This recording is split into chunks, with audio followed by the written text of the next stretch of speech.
Good morning, everybody. We don't really think much of how our phones work, for instance, when we call around the world. But communication wasn't always this simple. And one of the great steps forward happened on this day in 1962, on July 10, when Telstar was launched, the first communication satellite.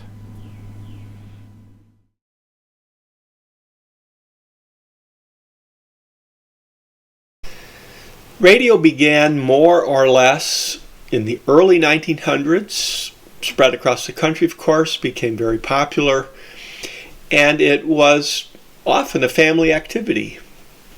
Family members would sit around the radios and listen to sports or news or programs, and it was one way to really tie the country and the world together. Philo Farnsworth was a lone genius, and he is credited by many as inventing the modern television, although that's a long and complicated story. He had a big lawsuit with RCA, for instance.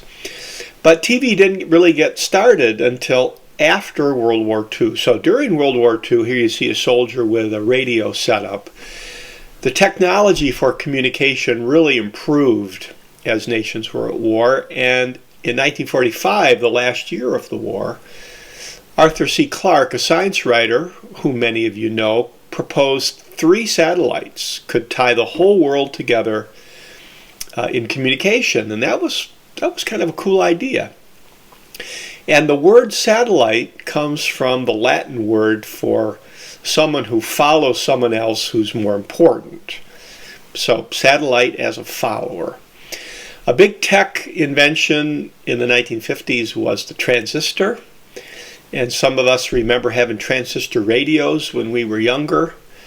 So that idea of smaller things to make communication better was really big. Now TV became more popular in the 1950s, even though it had been invented in the 1930s, and this became another family event, watch TV together. The Germans invented the V-2 rocket in World War II as a way to attack London, but what if you put a communication device on the top of a rocket? Well, we were thinking about that, as were the Russians, and the Russians were first. In 1957, they launched Sputnik, real simple satellite, but scared the daylights out of the United States and was a big push to our own rocket technology.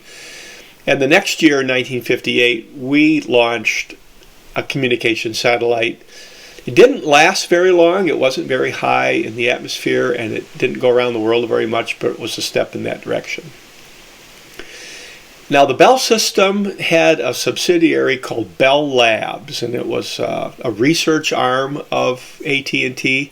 It invented the transistor and other things, and AT&T was the big mover behind Telstar. Here's our event, July 10, 1962. Telstar was launched, and Bell Labs, which was a subsidiary of AT&T, did a lot of the tech for that first Telstar.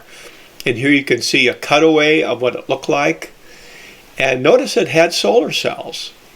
So it had something that we're more and more familiar with today. And the way it worked was it sent a signal to this relay station in Maine, kind of central Maine near the New Hampshire border. And the first photograph that Telstar showed was of the flag flying outside of this relay station in Maine. And eventually, through Telstar, speeches were seen and still photos of, like, the Eiffel Tower and so on and so forth. In fact, there was a group called the Tornadoes, an English group that did a one-hit wonder called Telstar. Made eerie electronic music. You may want to find that on YouTube.